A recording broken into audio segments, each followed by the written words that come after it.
এ মা, হরিদার চা একেবারে ভেজাল মেশানো। চা পাতা না চামড়ার গুঁড়ো মেশাচ্ছে। না আসলার গন্ধ কেন, চায় কস্তুরি গন্ধ পাইবা। একে মায়ের রাঁধে না তত্ত্ব না পান্তা, ফোকটে সাগিয়ে তো গেল, এরপর থেকে তাও জুটবো না। দেখি আমার লঙ্কা আসলার ধরা গন্ধ। কইরা। ঠিক আছে বুঝতে পেরেছি। আমরা এখানে আসি তুমি চাও না, তো ঘুরিয়ে বলার কি আছে? কাল থেকে আমরা এখানে আসবো না। শোনো কথা, আমি কি তোমার কিছু কইছি? কথা কিছু কিছু বুঝে নিতে হয়, সে তো মুখে বলা যায় না, সে তো মুখে বলা যায় না। হ্যাঁ? বুঝে নিতে হয়, সে তো মুখে বলা যায় না, সে তো মুখে আপনি আপনি? এই মানে টিউশন করে ফিরছিলাম, একটুখানি রাস্তাতে হলো হেঁটে মেরে দিই। তা আপনি কোথায় যাচ্ছেন? আমি যাচ্ছি না, আমি ও, আসছি কলেজ আচ্ছা, থেকে। আচ্ছা। কিন্তু আপনি একটু আগে ওই চায়ের দোকানে। আমি হরিদার চায়ের দোকানে আমি আমি নই।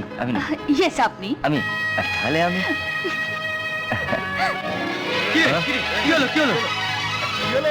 কিছু হয়নি রে। হবে। হ্যাঁ, হবে। মা কি হয়েছে? মা কি হয়েছে রে? মার সকাল থেকে আমার ভীষণ জ্বর। হ্যাঁ, তুই মার কাছে বসে, আমি ডাক্তার নিয়ে না আসছি। শোন না, ডাক্তার ডাকতে হবে না, তুই একটা কাজ কর না বাবা, তোর বাবাকে একটা খবর দে না।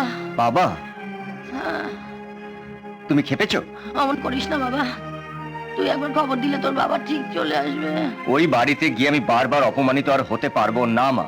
ও মা, হ্যাঁ মা, একবার ফোন করে দেখ না। কিছুক্ষণ আগেই ফোন করেছিলাম, মোবাইলে সুইচ অফ বলল। তবু ফোন করে দেখ না তোর বাবা বাড়িতে আছেন কিনা। মা গো। মা।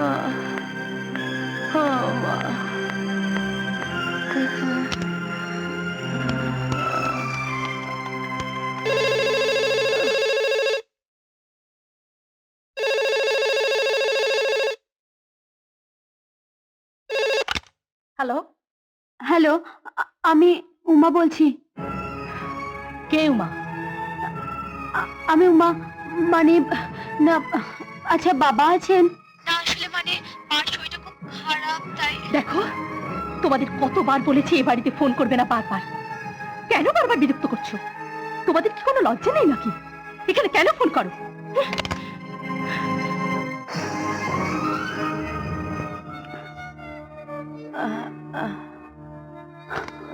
কি হলো? কি বল? কিছু না।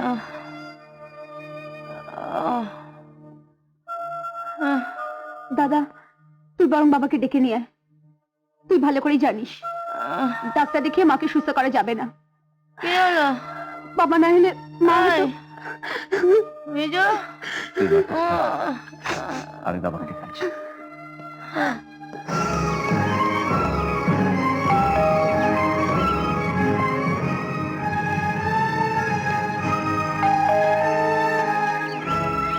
এ কি, তুমি আবার এসেছো এখানে? দেখুন, আমার মার শরীর খুব খারাপ তো।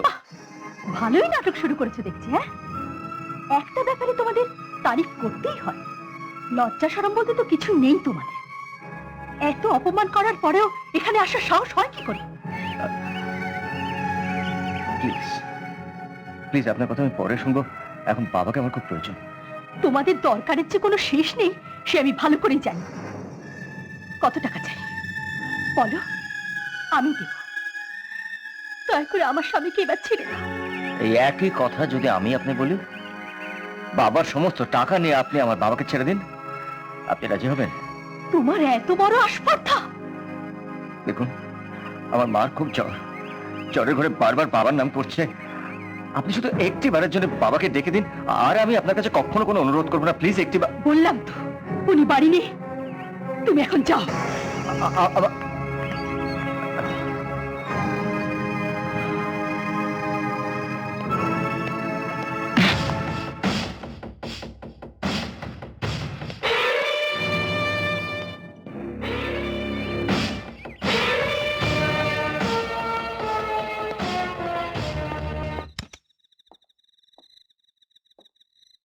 মার শরীর এখন কেমন আছে? ঠিক আছে।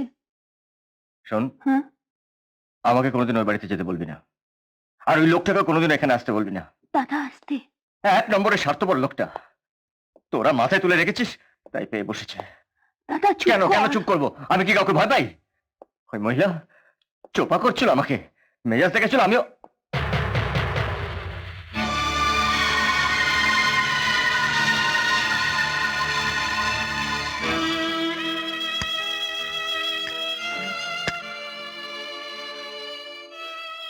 তাহলে আমি উঠি রমা, অনেক রাত হয়ে গেছে।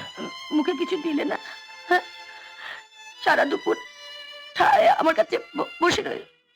আজ তোমার ছেলে যা খাইয়েছে, জন্মের মতো খিদে খুঁজে গেছে। আচ্ছা, আমি জানি স্নেহ, মায়া, মমতা, ভালোবাসা যেমন চোখে দেখা যায় না, তেমনি মাপাও যায় না। আমি মানি তুমি তোমার মাকে ভালোবাসো, কিন্তু এই অসুস্থ মাকে ফেলে রাত 11টা পর্যন্ত তুমি কোথায় ছিলে? তোমার কোনো উত্তর নেই।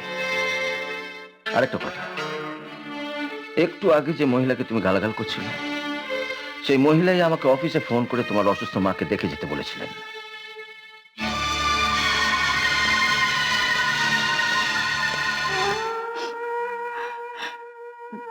মানুষটাকে তোরা কেউ বোঝার চেষ্টা করলি না। আজ ওনার মাধুরীর বিবাহ বার্ষিকী, আমি কত করে যেতে বললাম, কিছুতেই যেতে চাইছে না। আমাকে এই অবস্থায় ফেলে রেখে সারাটা দুপুর আমার মাথার কাছে ঠায় বসেছিল। চোখ নেই, চোখ নেই। একদিকে তুই, আরেকদিকে জয়। মানুষটা একেবারে পিষে গেল। ভগবান,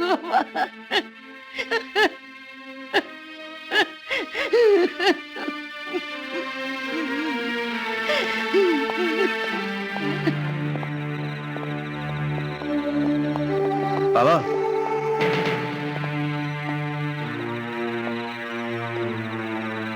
কিছু বলবে?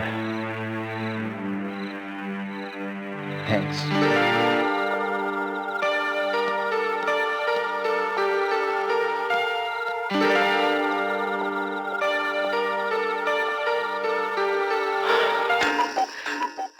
রাত 12টা বাজলো, এখনো তো বাড়ি ফেরার নাম নেই।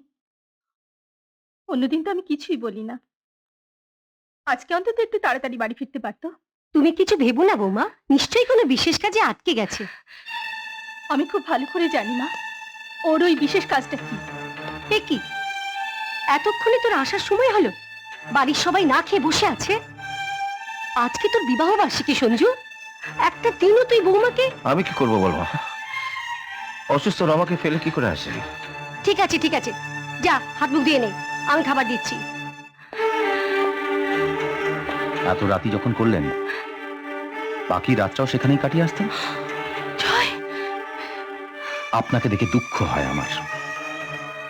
ভালো বাবা তো কোনোদিনও হতে পারলেন না, অন্তত ভালো স্বামী তো হওয়ার চেষ্টা করুন। মা, আমার খাবার বেরো না, আমার খিদে নেই। দাঁড়াও, তোমার মহামূল্যবান উপদেশের জন্য ধন্যবাদ। তা পুলিশের ট্রেনিংটা ঠিক মতো চলছে নাকি যাত্রা দলের রিহার্সাল দিচ্ছ? নিজের বাবার সঙ্গে কিভাবে কথা বলতে হয় সেটা পর্যন্ত শেখনি। আপনি নিজেকে বাবা বলে দাবি করেন?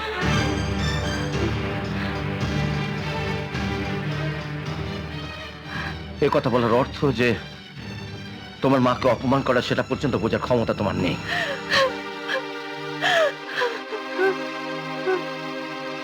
শোনো, তোমার থেকে 30টা বসন্ত আমি বেশি দেখেছি। ভালোভাবে কথা বলতে শেখো, তারপরে কথা বলতে এসো। তোমার এভাবে কথা বলার জন্য আমি হয়তো তোমাকে ছেড়ে দিতে পারি, কিন্তু পাবলিক তোমায় ছাড়বে না। হাত পা ভেঙে হাসপাতালে পড়ে থাকলে চিকিৎসা বাবদ খরচাপত্র আমাকে দিতে হবে, কারণ তুমি এখনো চাকরি পাওনি, চাকরি করো না।